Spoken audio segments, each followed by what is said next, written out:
Aujourd'hui, la situation à Kidal a été très calme.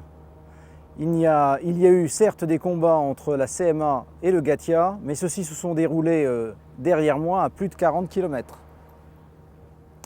Ce matin, ils ont fini à la mi-journée et il n'y a eu aucun impact sur la population de Kidal. La MINUSMA a mis en place un dispositif d'interposition qui se trouve au sud, beaucoup plus au sud du camp, à une dizaine de kilomètres au sud de Kidal, pour empêcher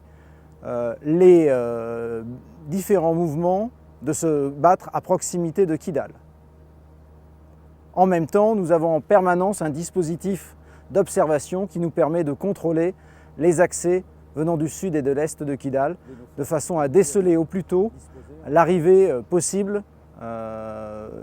d'éléments du Gatia venant du sud et voulant entrer en confrontation avec la CMA qui est toujours présente à Kidal. Bien, depuis près de 10 jours,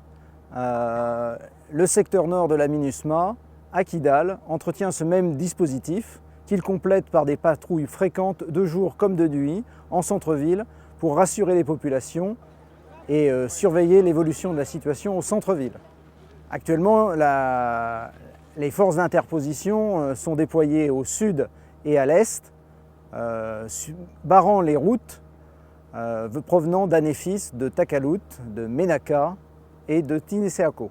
de façon à contrôler ces accès qui seraient des accès directs qui permettraient aux factions d'avoir accès au centre-ville de Kidal et donc de se battre à proximité des populations. Et de façon à empêcher un combat en ville qui forcément menacerait les populations, eh bien nous avons mis un dispositif dissuasif pour empêcher que de tels affrontements surviennent en ville. Eh bien notre dispositif, notre posture est déterminée et jusqu'à présent a réussi à éviter tout affrontement à proximité de la ville de Kidal, qui est le plus grand centre de population. La population est actuellement en sécurité, car les combats ne se déroulent pas à proximité de la ville et doivent rester en ville, qui est une zone sécurisée. Et qu'elle n'hésite pas à rendre compte ou à informer la MINUSMA de toute évolution de la situation, de façon à ce que nous puissions adapter notre dispositif de façon à assurer au mieux sa protection